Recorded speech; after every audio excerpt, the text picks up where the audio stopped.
अगर आप intraday trader हैं, लगातार लॉस हो रहा है, सही मूव नहीं पकड़ पा रहे हैं, सारी स्ट्रेटजी यूज कर चुके हैं, कुछ काम नहीं कर रहा है, तो परेशान होने की ज़रूरत नहीं है। यह वीडियो आपके लिए ही है। आज का वीडियो आपके लिए बहुत यूजफुल होने वाला है। पूरा वीडियो देख लीजिए, आपकी प्रॉब्लम का सही समाधान आपको अवश्य मिलेगा इसी चैनल पर। क्या आप जानते हैं इंट्राडे ट्रेडर की सबसे बड़ी गलती क्या है? नहीं जानते? कोई बात नहीं, मैं आपको बताता हूँ। आप आज तक कितनी स्ट्रेटजी यूज कर चुके हैं? 5, 10, 15, 20 या इससे भी ज़्यादा? कमेंट में लिखकर अवश्य बताइएगा। किसी भी बिगनर की सबसे बड़ी प्रॉब्लम यही है, हर तीसरे दिन नई स्ट्रेटजी यूज करना और ओवर ट्रेडिंग करना। लॉस का सबसे बड़ा कारण यही है। जब तक किसी एक स्ट्रेटजी जो आपको फ़ायदा दिलाती हो या आपके समझ में आती हो, उस पर आप नहीं टिकेंगे, उस पर टिकना नहीं सीखेंगे और उसका डेली ट्रेडिंग जर्नल नहीं बनाएंगे। ट्रेडिंग जर्नल से मतलब है जो ट्रेडिंग आप करते हैं उसका लेखा जोखा प्रत्येक दिन का। कहाँ एंट्री बनाई, क्यों बनाई, एंट्री बनाने का कारण क्या था, स्टॉप लॉस कहाँ रखा है, टारगेट क्या था और क्यों था, कितना फ़ायदा हुआ, कितना लॉस हुआ, सब कुछ।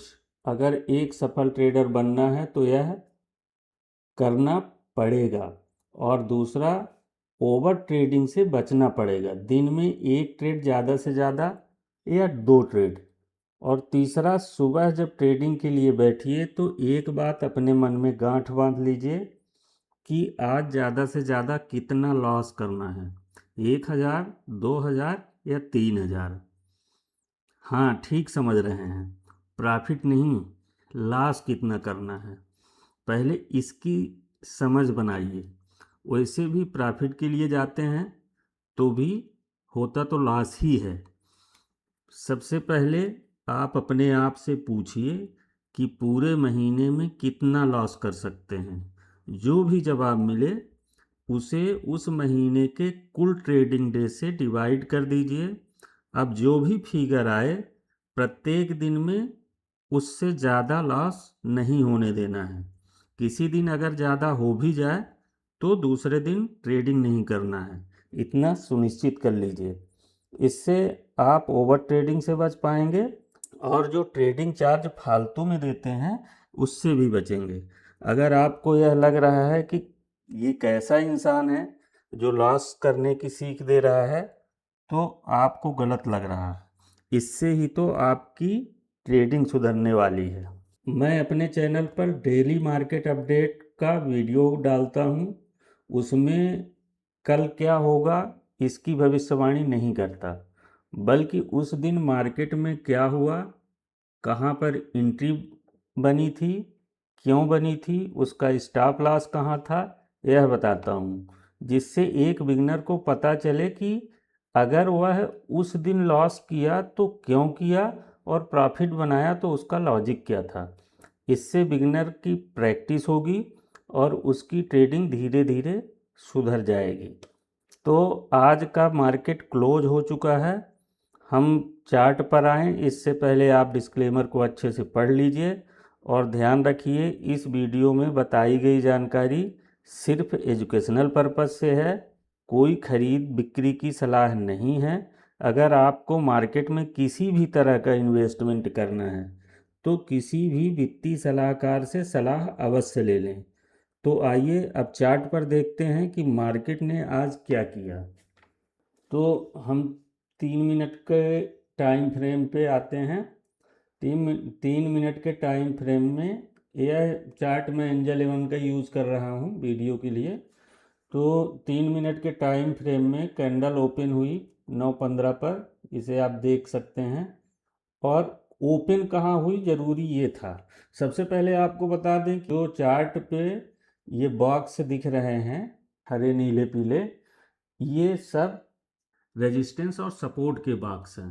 मेरा चैनल अगर आप डेली देखते हैं तो आपको पता होगा कि यह मार्क रहता है, पहले से ही मार्क किया हुआ है और इसी के बेस पे मैं ट्रेडिंग करता हूँ। जो आपको ये डॉट डॉट में रेड और ब्लैक लाइनें दिख रही हैं, ये ऑर्डर ब्लॉक मंथली और वीकली ऑर्डर ब्लॉक की लाइनें हैं। ठीक है, बाकी लाइनें रेजिस्टेंस की ही हैं। समझ में आ गया? तो चार्ट पे आपको भी पहले सपोर्ट और रेजिस्टेंस मार्क कर लेना चाहिए ट्रेडिंग में आने से पहले। अगर आप सपोर्ट और रेजिस्टेंस मार्क करके नहीं रखते हैं तो यह गलत है, इसको मार्क करिए। और अगर सही सपोर्ट और रेजिस्टेंस नहीं खोज पाते हैं तो डीएम करिएगा, मैं आपको वीडियो बना के सिखा दूंगा कि सही सपोर्ट और रेजिस्टेंस कहाँ कैसे मार्क किए जाते हैं जो सही तरीके से काम करते हैं। आते हैं ओपनिंग कैंडल पर। ओपनिंग कैंडल ओपन कहाँ हुई है? ओपन हुई है कल के क्लोजिंग कैंडल के, ये कल की क्लोजिंग थी, कल की क्लोजिंग कैंडल के ठीक ऊपर, ये क्लोजिंग थी कल की, और इसके ठीक ऊपर आज की कैंडल ओपन हुई है यहाँ। ठीक है, और कल का हाई क्या था?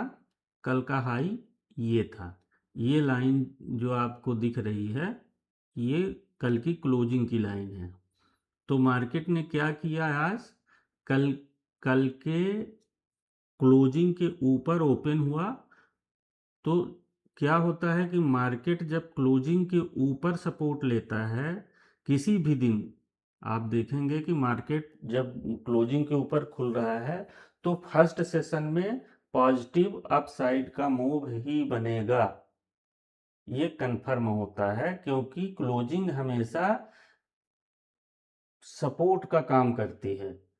पिछले दिन की क्लोजिंग हमेशा सपोर्ट का काम करती है, वहाँ से सपोर्ट बना के अगर मार्केट ऊपर जा रहा है तो फर्स्ट सेशन में ऊपर जाने की संभावना बढ़ जाती है। तो सुबह टाइम हुआ क्या कि मार्केट ने सबसे पहले क्या किया कि कल की क्लोजिंग के ऊपर ओपन हुआ, और कल की क्लोजिंग कल के हाई के नीचे हुई थी। कल जो हाई बना था मार्केट में, ये हाई था 24,458 का। तो इस हाई के नीचे क्लोजिंग हुई थी और आज की ओपनिंग इस क्लोजिंग के ऊपर हुई।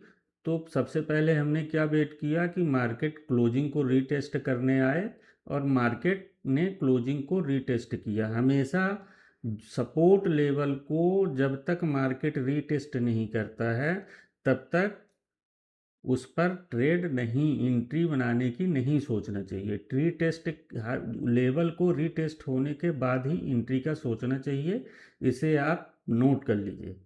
तो जैसे ही मार्केट ने इस लेवल को रीटेस्ट किया तो यहाँ पे हमको बाय की एंट्री दिख रही थी।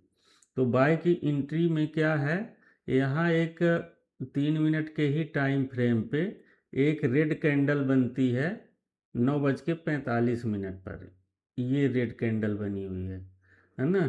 और यहीं मार्केट हाई को, इस कैंडल के बगल वाली कैंडल ने इस हाई को ब्रेक किया था, कल के हाई को।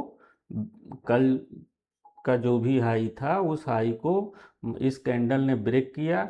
इसके बाद एक रेड कैंडल बनी, और इस रेड कैंडल के बाद एक जो ग्रीन कैंडल बनती है, यह एंट्री पॉइंट है। एंट्री पॉइंट क्यों है? क्योंकि यहीं पे मार्केट क्लोज हो रहा है।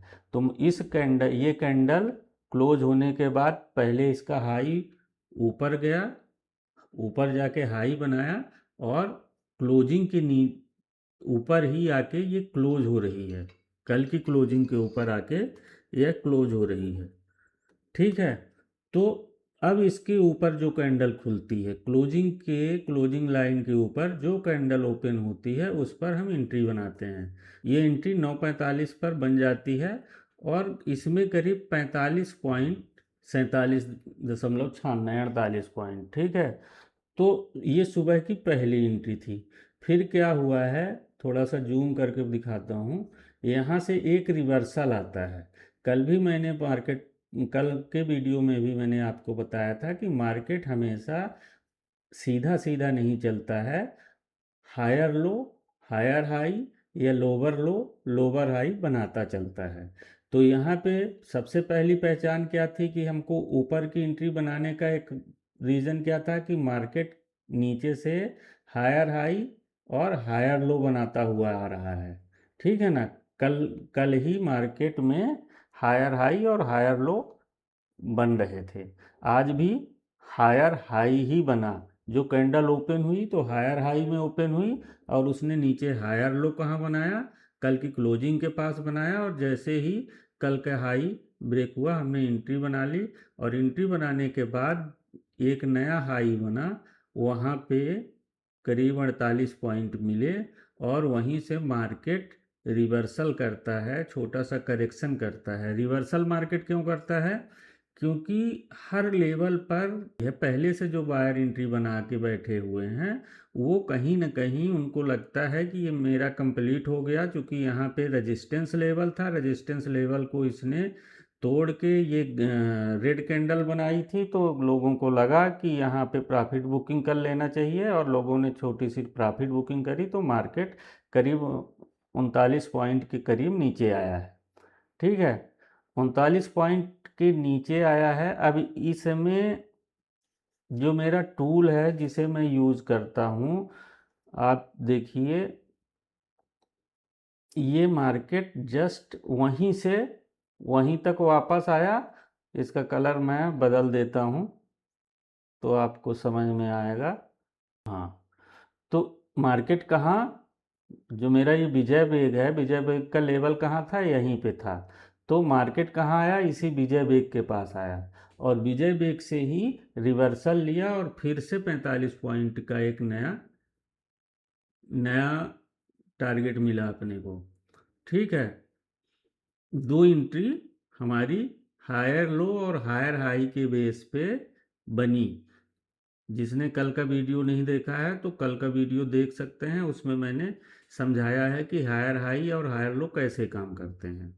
तो विजय बेग के लेवल से कंफर्मेशन मिल गई। मैं आपको बता चुका हूं कि मैं रिवर्सल के लिए हमेशा विजय बेग का ही इस्तेमाल करता हूं। विजय बेग क्या है इसके बारे में जानना चाहते हैं तो मेरे पिछले वीडियो देख लीजिएगा, उसमें मैंने विस्तार से बताया है। ठीक है, तो विजय बेग के लेवल से यहाँ हमको क्या मिल रहा है, 45 पॉइंट फिर से मिलते हैं। अब मार्केट में हुआ क्या कि मार्केट में दो तरह से काम करना चाहिए। एक एक तो हायर हाई हायर लो को बाज करना चाहिए, दूसरा स्विंग हाई और स्विंग लो को भी बाज करना चाहिए। हायर हाई हायर लो भी वहीं बनते हैं जहाँ स्विंग लो और स्विंग हाई बनते हैं। ठीक है, तो यहाँ पे क्या हुआ कि मार्केट ने यहाँ छोटा सा रिट्रेसमेंट दिया और ऊपर जाके जैसे इस हायर हाई को ब्रेक किया तो सस्टेन नहीं कर पाया मार्केट। इतना जब मार्केट में ध्यान रखिए कि किसी भी लेवल को अगर मार्केट सस्टेन नहीं कर रहा है, वहाँ से बियरिश कैंडल अगर बन रही है, बियरिश मूवमेंट मिल रहा है, तो नीचे साइड में सबसे पहले आपको क्या देखना है कि स्विंग लो कहाँ बना हुआ है। तो हमने क्या देखा कि यहाँ इस लेवल पर स्विंग लो बना हुआ है, यहाँ पे ये स्विंग लो यहाँ पे बना हुआ है।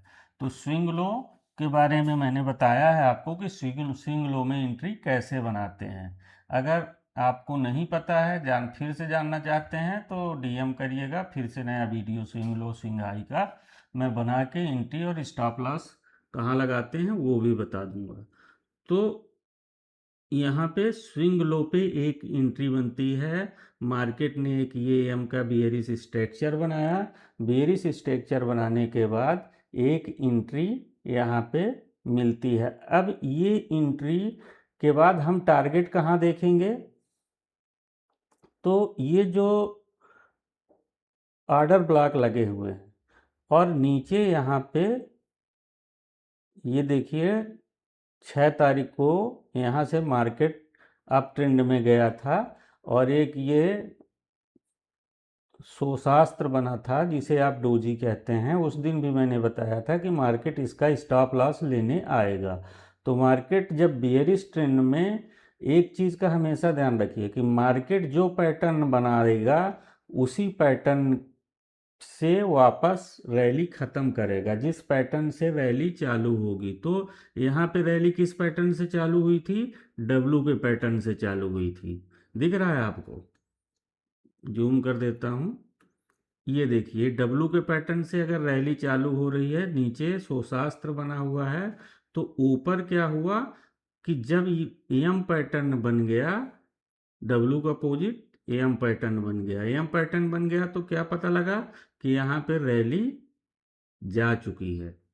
ठीक है, तो हमारा टारगेट क्या था कि रैली अगर जा चुकी है तो हम एंट्री बनाएंगे। कहाँ पे एंट्री बनाएंगे? जो स्विंग लो हमको मिलेगा पहला, तो स्विंग लो हमको 24,502 पे एक ये स्विंग लो मिला। स्विंग लो जैसे ही ब्रेक हुआ तो ब्रेक होने के बाद हमारी एंट्री इस लेवल पे बन जाती है, इसके ब्रेकआउट के लेवल पे हमारी एंट्री एक नई एंट्री बन जाती है। ठीक है, तो जब ये एंट्री बनाते हैं तो कहाँ बनाते हैं? जिस कैंडल पे आप एंट्री बना रहे हो उसके ऊपर अगर कोई स्विंग हाई है पास में सबसे नज़दीक, तो उसका हाई आपका स्टॉप लॉस होगा। या ऊपर जो स्विंग लो बना हुआ है तो स्विंग लो के का लो का लेवल स्टॉप लॉस रहेगा। और नीचे साइड में जो भी सपोर्ट लेवल होगा पहला, वो आपका टारगेट होगा। और नेक्स्ट टारगेट, जैसा कि मैंने ये आर्डर ब्लॉक थे तो मैंने नेक्स्ट टारगेट इसको मान के रखा हुआ था कि इसका स्टॉप लॉस लेने आएगा, इसका स्टॉप लॉस लेने आएगा मार्केट, तो नीचे इस आर्डर ब्लॉक तक रिटेस्ट करने ज़रूर जाएगा। क्योंकि यहाँ पे मंथली आर्डर ब्लॉक और वीकली आर्डर ब्लॉक दोनों लगे हुए थे, बने हुए थे। तो यहाँ पे पता था कि बॉर्डर ब्लॉक के पास मार्केट इसको रीटेस्ट करने अवश्य जाएगा, तो मार्केट यहाँ रीटेस्ट करने गया है। अब अब यहाँ पे जब मार्केट रिवर्सल करता है तो फिर आपको हम दिखाते हैं कि विजय वेग कैसे काम करता है। यहाँ पे जो रिवर्सल हुआ, कहाँ से रिवर्सल हुआ? सीधे विजय वेग के लेवल से रिवर्सल हुआ। मार्केट यहाँ पे डब्लू पैटर्न बनाता है, एम पैटर्न बना के डब्लू पैटर्न बनाता है। ऊपर मैंने विजय वेग का लेवल लगाया। जब विजय वेग का लेवल लगाया तो मार्केट यहाँ से फिर से एक कंफर्मेशन दे रहा है। जैसे ही मार्केट इसको रिटेस्ट करके नीचे आने लगा तो एक कंफर्मेशन मिल जाता है कि मार्केट अभी नीचे जाएगा। ठीक है, तो मार्केट नीचे कैसे गया? जैसे मैंने बताया कि यहाँ पे मार्केट ने एम बना के रैली चालू की, यहाँ पे डब्लू बना के रैली ख़त्म की, लेकिन विजय वेग के नीचे आप ध्यान से देखेंगे तो फिर से 3 मिनट के ही टाइम फ्रेम में एक एम पैटर्न बना है, मतलब रैली अभी नीचे साइड की जारी है। अब नीचे साइड में जब मार्केट फिर से ऊपर साइड में आएगा तो डब्लू पैटर्न बना के ही ऊपर आएगा। अगर इनके बारे में आप अच्छे से जानना चाहते हैं तो डीएम करिएगा, मैं आपको वीडियो में ज़रूर बता दूंगा कि इसे कैसे समझते हैं। समझ में आया? हमने सुबह की एंट्री का स्टॉप लॉस आपको मैंने नहीं बताया था। सुबह की एंट्री जब यहाँ हमने कल का हाई जैसे ब्रेक हुआ तो जब हमने एंट्री बनाई तो एंट्री का ज़रूरी नहीं है कि हमारे हर ट्रेड सक्सेसफुल हों, मार्केट कुछ भी कर सकता है। तो हम तो एक एनालिसिस के बेस पे ही ट्रेड करते हैं, तो उसके लिए हमें स्टॉप लॉस लगाना ज़रूरी होता है। तो स्टॉप लॉस के लिए यहाँ सबसे बेहतर क्या होता है कि जैसे ही मार्केट ये जो कैंडल इस लेवल को ब्रेकआउट कर रही है उसी ब्रेकआउट कैंडल का लो, इस छोटा सा स्टॉप लॉस, उससे बड़ा स्टॉप लॉस नहीं रखना है। उसी कैंडल का लो स्टॉप लॉस ले लीजिए और टारगेट आपको ऊपर का फर्स्ट रेजिस्टेंस लेवल रखना है। तो फर्स्ट रेजिस्टेंस लेवल ये मार्क किया हुआ था, इसको जैसे ही मार्केट तोड़ता है तो यहाँ पे रेजिस्टेंस इसी के बाद से ही रिवर्सल देता है। ठीक है, समझ में आया? अगर कुछ नहीं समझ पाए तो कमेंट्स में पूछ लीजिएगा, आपके कमेंट्स का आंसर ज़रूर दूंगा। जो नहीं समझ में आएगा उसे डीएम करिएगा, अगले वीडियो में आपको मैं बता दूंगा। तो आज के लिए बस इतना ही। आप अपना ध्यान रखिए, अपने अपनों का ध्यान रखिए। Safe trading. धन्यवाद।